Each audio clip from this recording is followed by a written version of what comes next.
2023. It's been a pleasure to have you guys here today on this opportunity day for Tpac. As a part of our next few minutes, we will take you through our quick presentation for around 15 minutes and then reserve the balance time for any Q&A that you may have for our company. Go ahead, please.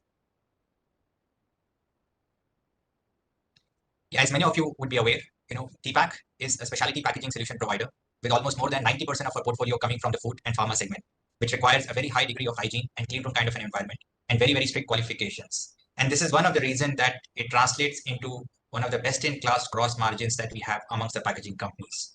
Our presence is by and large into the emerging geographies, where from those geographies we are serving close to around 50 countries to around 1,500 customers across the globe. Most of our products today are made up of PET, PP, and PP, which is 100% monomaterial format with proven mechanical recyclability. One of the unique things of our business is that anything and everything that comes out of our portfolio is actually very customized and made through a design lab, tailored to the requirements of our customers for their aesthetics, for their design, and for their sustainability requirement. Go ahead. Next slide. As many of you are aware, this company has had a legacy of almost 30 years. So it's a legacy which has been built on a very, very strong foundation of the erstwhile founders who built this business. But in 2016, a new ownership came into being. And since then, there has been a radical transformation in the company. The new sponsors and the management basically instilled a new life into the company. And the company went on into a trajectory of accelerated growth going forward into new geographies, new territories, and with a vision to become Asia's most respected packaging company and building a globally sustainable business. Go ahead. One of the first things that the new owners and the new management did was to carefully craft strategic choices. And for the first 2 years were spent diligently in choosing these important attributes of the company, which will define the future of Tpac. As you can see, we have spoken about these 6 attributes or 6 strategic choices that the company took way back in 2016 and 18, which has defined who we are today, which is Asia's fastest growing packaging company. Go ahead. Once those choices were taken in the first 2 years, then it was all about rigorous execution. The last 5 years has been about diligently and in a very methodical fashion executing these choices, and which has led to our international presence and scale building up in Tpac. Go ahead. And what led us there, and with these choices and this execution, today we are a company which has almost scaled 5x of what we were when the leadership changed way back in 2016. We have taken our presence from 3 plants to 17 plants in 5 geographies. We have expanded outside the shores of Thailand into India, Malaysia, UAE, Philippines, all emerging geographies. And not just expansion into geographies, we have also managed to triple our talent base from 900 to 3,000, which includes people from almost 10 nationalities. Other than growth, we have also placed very high emphasis on the corporate governance. And one of the important RQ events in the history of Tpac also has been to move from MAI to SED, which also happened in the last few years. Go ahead. This slide just summarizes who we are today. Many of you would have seen this. I won't take much time in re-emphasizing, but it is important to remind that Tpac is a very specialized packaging company with high degree of focus on food and pharmaceutical segments, and with a history of serving some long-standing blue chip customers where a relationship have been more than multi-decades. And all of this we are today serving from our 5 centers in emerging geographies. And these 5 geographies with 17 plants today combined are serving 50 countries to our clients across the globe. Go ahead. I think in terms of our growth strategy, it is important to note that our growth strategy will continue to be a juxtaposition of organic and inorganic investments. Our philosophy on the organic side is very clear. For every geography where we are by far the leaders in the segment where we are present. but our endeavor will always be to grow at least one of that particular market. And that is something which we have achieved, and that is something which we will aspire for all our management locally to undertake organically. Beyond organic growth, we continue to remain also excited by the numerous M&A opportunities that we see. The next decade is going to be all around a lot of family-owned businesses coming over, where we can the family businesses coming for potential sale, and we believe that Tpac can be one of the best partners to acquire them and integrate them into the family. And if the history has to speak for itself, we have been the preferred choice for most of these family-owned companies because of what we bring to the table for these partners. And this is going to be an integral part of our growth. We remain very, very comfortable on our balance sheet today, which has a debt to equity of 1:1, to be able to take those inorganic bets in the coming quarters and coming years. And as we speak, we already are continuing to have some good amount of conversations and discussion with potential companies. And we hope and wish that we are able to come to you soon with some announcements also on this front. Go forward. I think giving you an overview about the company, we would like to now give you some good positive developments that happened on our business in the last quarter, or rather also in the last year. Starting with that, I would want to talk about our presence in India, right? So we have been able to significantly enhance our infrastructure and our capacities in one of the most promising geographies for Tpac, which is India. Many of you are aware we had initiated the building of 2 new plants in India, which got commenced and are now operating fully in one in the west and one in the north of India. We also complemented it with 2 high capacity European machines that we brought towards the end of 2023, which have added almost close to around 10% to the overall India capacity. And a lot of operational excellence initiatives also embarked upon, one which was about consolidation of our 2 plants in western region, which thereby enhancing efficiency and capacity at one single location.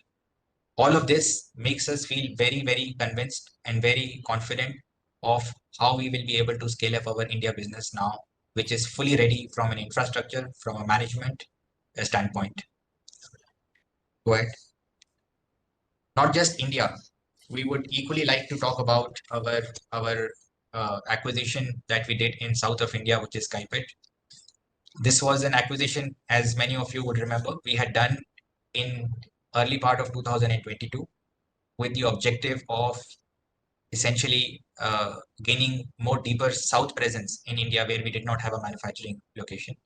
What's interesting to notice that in a matter of now 2 years, we have significantly enhanced their capacity through certain strategic infrastructure enhancements, including remodeling their entire warehouse location into a production floor, also streamlining a lot of their operations through automation, thereby reducing cost, and also bringing a huge amount of procurement synergies.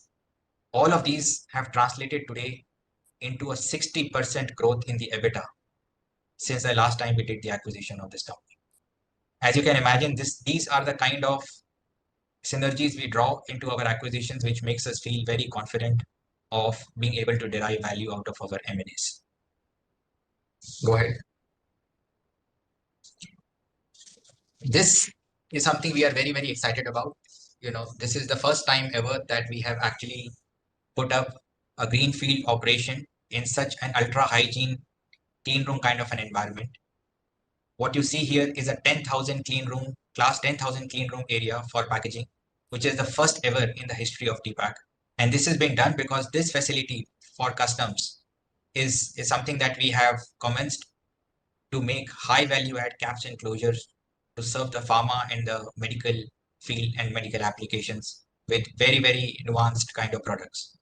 This, if few of you would remember, last year we had initiated it as a greenfield operation into a new company, which also gives us a certain tax benefits. And we are now happy to announce that we have already started the production. We have commenced the operation. The revenue flow will start from Q1 of 2024. And some of the audits have already happened from best-in-class global pharma companies, which we have successfully passed through. And today we believe this project of ours will become a very strong foundation of growth in times to come. We are already starting to see a good project pipeline from a lot of pharma and food customers, and you will see the ramp up happening in every quarter on quarter as far as this custom solution business offers is concerned. This is one of the important drivers that we see for growth in India, other than the natural growth that we are seeing for our core business. Go ahead, please. During the year, we also made our first ever greenfield entry into a completely new alien geography, which is Philippines. We feel very proud of our management team. We feel very proud of our teams to be able to complete this project from concept to conceptualization to final completion in a record period of 10 months. To the extent that the customer on or behind which we had put up this project, which is a leading dairy manufacturer in Malaysia, their chairman also came in recently and were very complimentary of our efforts and our diligence in completing this particular project. We are excited by the fact that we have now, with this project, entered into one of the fast-growing ASEAN markets, which is Philippines. Our production setup will be ready by the end of this month, and we should expect hopefully a commercial production by April. This is tied into the customer, our anchor customer's plan also, which is next door to us. It is important to note that we are 100% exclusive supplier to this customer, and they have a history and they have a record of being one of the most exciting IPOs on the Malaysian market. So we feel very confident that they will be able to deepen their presence, to gain their presence in Philippine market, and we will be able to grow with this customer also in parallel. Not just this customer, now that we have our operations and our getting ready, we also have started to see some customer inquiries coming from some global MNCs, which we feel very happy about. And we, over the years, we believe Philippines is also going to become one of the strong foundation of Tpac growth in the ASEAN geography. I would like to also emphasize that we could manage to secure an approval from Board of Investment for certain incentives in that geography. And what makes us feel very proud about this fact is that it is the first time a packaging company is getting such incentives. And this has been only because of the testimony of our strong technology and engineering that we're bringing, and we could demonstrate to the local authorities in Philippines. Go ahead. I think one important change that happened for us in 2023 is also the brand enhancement that we did for Tpac brand through very active participations in exhibitions and seminars.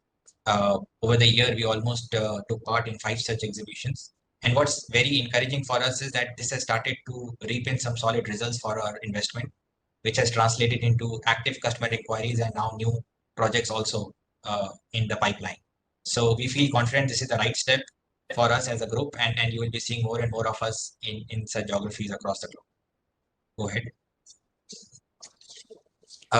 We have spoken about our digitalization initiatives in past, enhancing our customer experience journey. We also are going to be rolling out our global CRM this year across the geographies, and this is a very important initiative for us when it comes to serving the customers. Connect, please, on mute, please. Yeah. And then also, other than this, we are also very keen to homogenize our ERP, which is not the case today for all the entities in Tpac Group. So we are at early stages of evaluating a global best-in-class software for such ERP transformation also. And we'll keep you updated as it gets progressed over the next few quarters. Go ahead. I guess this is an example of how Tpac pushes its limits to basically when it comes to embracing renewable energy, when it comes to reduction in carbon footprint. What you see here is our Malaysia factory. As you can see, we stretched beyond limits to even put solar rooftops on our car parking and certain auxiliary buildings at our Malaysia factory. And all of these initiatives together has now accounted for almost 10% reduction in our energy requirements, or rather being met by the renewable sources. So other than furthering our sustainability clause, it is also going a long way in reducing our energy cost in a high inflationary environment. And you will see more and more such initiatives that we will be doing across our other geographies. Go ahead. Yeah, this is what I was talking about of how the roadmap will pan. So our objective is, our aim is to power almost 100% of our plants with renewable energy by 2025, unless and until there are restrictions which are structural based or regulatory based. We are also focused on coming out with our first ever sustainability report and also target inclusion in the THSI index in the coming year. Go ahead. And not just sustainability, equal focus on transparency and accountability. To that extent, we recently got a sustainability committee structure formed and approved by a board, which is led by an independent chairman and independent board member. And this is all to bring more dedicated focus towards our sustainability clause. We also have now a CSE declaration in place, which also goes a long way in advancing our transparency and accountability and compliance initiatives. Go ahead, please. So this was all about the business highlights. On the financial front, let me quickly recap it for you guys, and then we'll open it up for Q&A. So as you can see, another strong year in 2023 of growth, both on top line and on the bottom line, and which has translated into a 5-year CAGR, EBITDA CAGR of 32%, which basically helps us retain the title of the Asia's fastest growing packaging company. Go ahead. Go ahead. As you can see, this year, no, go back. As you can see this year, the highlights being our EPS almost jumped by 50% from 1 baht to 1.51. Our ROE at 20% remains very strong in terms of the return on the return ratios for our balance sheet. And even from our balance sheet room perspective, we could manage to lower it down from 1.16 at the start of the year to 1.06x, which against a very, very strong capex intensity that we had undertaken in 2023. So this also makes us feel very confident of how we can now leverage our balance sheet for future growth. A point to note here is that all this growth happened with intensified capital investment, and yet we could keep our debt equity, or rather we bring down our debt equity from earlier levels to at the end of to what it is at the end of 2023. Go down.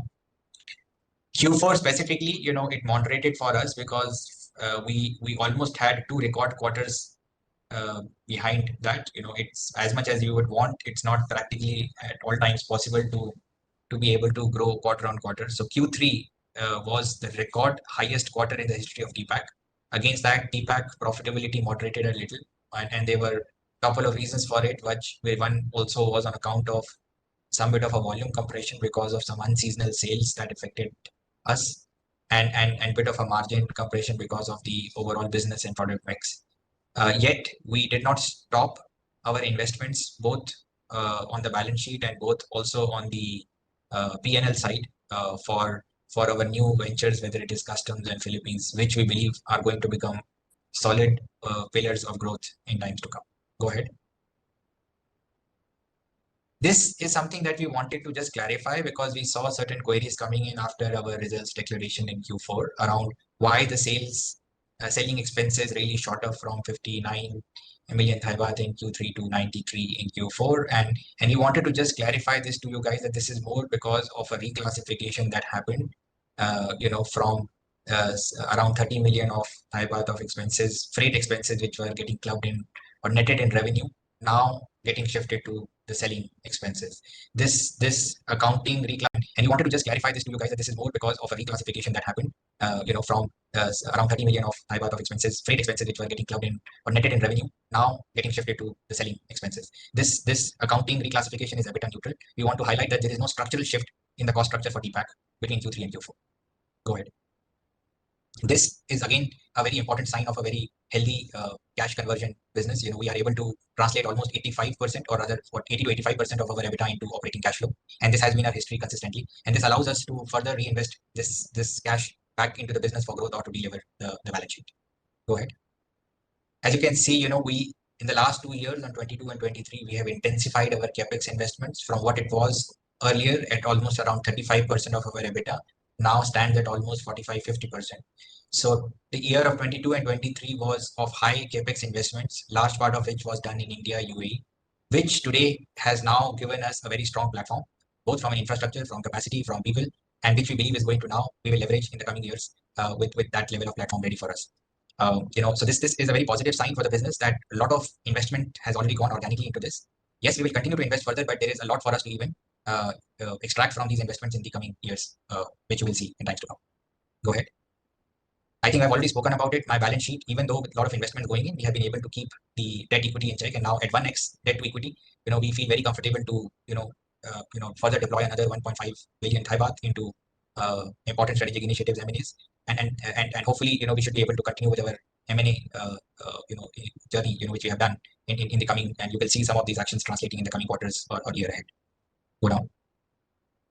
And just to summarize, management remains very optimistic on sustaining the growth momentum.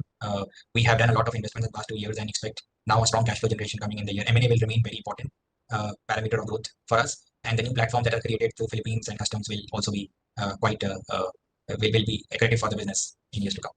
So I think with that, I would like to thank you for attending this commentary. We will be very happy to take over the questions. I have with me my colleagues also here, who can also help in translating any questions or any answers in Thai if required for. So yeah, so Ravi, can you help me with the questions? Yeah.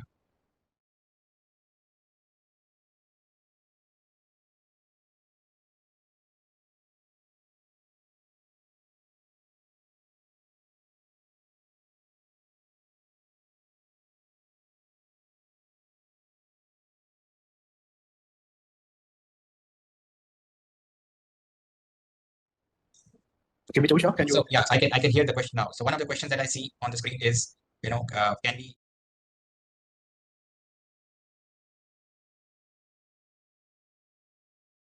The reason for that drop essentially happened because we had an extension of the rainy season in this particular last year, which was very, very non-peculiar to that extent.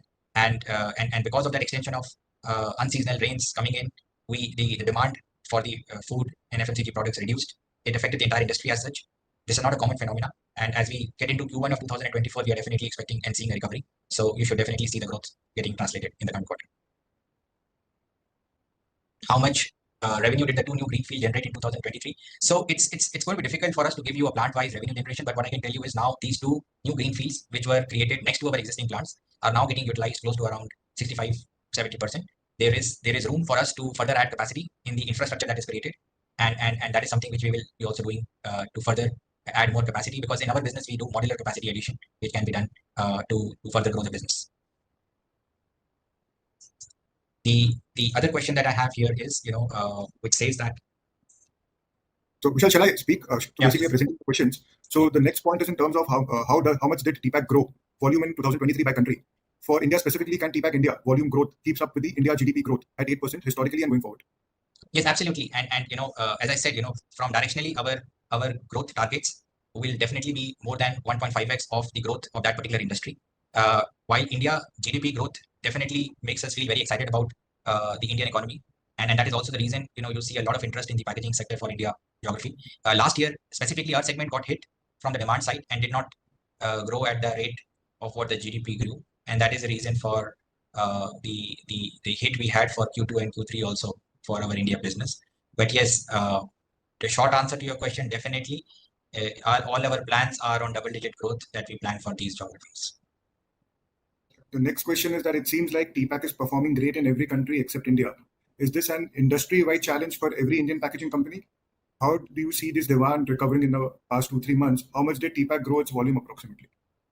I think we have already answered that question for India. As I said, the last year was not normal. We had unseasonal rains really affecting the entire industry, and that is something that we do not expect. We have already started this year with a good momentum for India market. The next question is around, I think, selling expenses, so we can ignore that one because given that we have already answered that, but it has just been more of a reclassification. Point 4. Can you go down? Then the next point is raw material prices increased sharply during Q3 23 and then normalized during Q4 23. If I understand the pass-through mechanism correctly, gross profit margin in Q1 25, Q1 24 should be at least better than 4 quarters of last year or 9 months level of last year. Yeah, so I think just to answer that, there has been a fluctuation in the resin prices, and as you rightly pointed out, we see that the resin prices have normalized. And even in terms of your gross margin stabilization, we do not believe there to be a lot of fluctuation on account of resin prices going forward. The next question again is on selling expenses. So we have already answered that in the Yeah, question. so around 30 million of that is what is getting reclassified, which we already addressed that into the presentation. Yeah. Yeah. The next question is around M&A market, whether it is attractive today given high valuation multiple, especially in India market. I see Tpac hasn't engaged in any M&A since last year. Yeah, so I think this is important because many of you are keenly following, the Tpac's M&A activity. So what I can tell you is, while we may not have closed any acquisitions, we are very, very actively in discussions and continue to scout the right targets. Wherever we pay a reasonable value for the business. We will never overpay, and we are also not somebody who goes and buys things at distress. So for now, any acquisition that we will do it, with the right reasonable value for our business, and yes, and hopefully you should see and hear us soon coming out with something. But till that time, it's difficult. It's not possible for me to give and do any speculations. So sorry, Vishal, we will just have to run a little fast because we have a couple of questions and less time. The next Yeah. point is with respect to the earlier aspiration plan which we had given in 2021, wherein we had earlier focused to double our EBITDA to 1.7 billion. However, we have been able to achieve 1.3 billion. Yeah, that's true. That's true, and that's because we had factored in that particular plan, a certain acquisition that we will be doing, which is not what we have done today. And as you all know, the environment, as far as the inflationary environment had come through, the cost of the capital had also gone up, and we became more and more conservative in terms of our thresholds on how much we want to invest before we actually, or the acquisition criteria become more stringent for us. But in respect of that, now we have a much more leaner balance sheet, which we can now use to further accelerate our EBITDA targets. The next question is in respect to utilization rates. What is the expected utilization rate in FY24 versus FY23? So I guess, in past, by and large, I can tell you we have operated at around 75, 80% for our India and UAE business, and close to around 60 to 65% for our Thailand and Malaysia business. We have done recently, towards the end of the year in India, a lot of capacity addition for India, which has still not been utilized yet. So our endeavor will be to bring back that utilization for increased capacity, which will drive the volume growth for our India and UAE business. So a lot of those investment that we have done, and as far as Malaysia and Thailand is concerned, we will continue to maintain the same growth momentum, and which was quite good, by the way, for our 2023. The next question is on capex. So the question is that reduced capex in FY24, is it in respect to saving cash for future acquisitions? No, I mean, it's a good position to be in, right? I mean, reduced capex is because we believe that a lot of these investments should now start to give us the desired result. We are a very, very aggressive growth centered company. So if tomorrow we see further more opportunities for investments organically or even inorganically, we will definitely not shy from taking those. But yes, I think, it's a good position to have done a good investment cycle in the last 2 years, have a comfortable balance sheet position, a business generating cash flows, which can then be used to take more, I would say, bets for inorganic activity. But we will definitely be very rational in all our investments that we do going forward. We shall last 4 minutes and we still have some questions. Yeah. The next one is in terms of anticipated plan to increase stock liquidity, whether that is still in place. No, we continue to look at potential ways to do that. I mean, we are also looking at to marry it with any corporate event instead of where we raise certain capital to fund growth. But definitely, what we can assure our investors is we are seeking the right instrument and right way to bring that liquidity into the stock. And that is something which is on top of our mind. You should see some action, but it will be linked to a bigger growth plan that we will want to bring into picture. The next one is in terms of the actual net profit margin in FY23. Is it sustainable or one time? No, I think none of our margins today are a one-time tailwind, right? I mean, this is structurally our margin structure. I mean, I would talk about, you see our margin structures over a period of time. We have been a company which has been at around 19 to 20% EBITDA margin business, and that is what we will aim to keep the business at. The next one is core EBITDA trend in FY24. So it's I don't so as a company we give any forward guidance for our EBITDA or revenue. I think, but if you have to think about what it will be in future, I would encourage you to see back about how it has been in past, and that is what we will want to continue to maintain as a growth momentum. We will not take our decisions by a quarter. We will take it in the interest of a long-term growth, which is what we have done always. When is the new aspiration plan? Is it still on? Yeah, I mean, we are working over it. I mean, we want to make sure that once we come to you guys, it's very detailed. It's very clear and truly aspirational. And to that extent, you know, in this entire business complexities, we want to make sure that we have the desired plans from each one of the geographies before we can come back to you. But we will keep you appraised on as soon as we have something concrete and truly aspirational to share with you.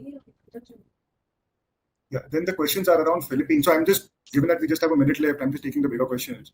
The first one is in terms of Philippines, that what will be the expected utilization rate going forward in this year?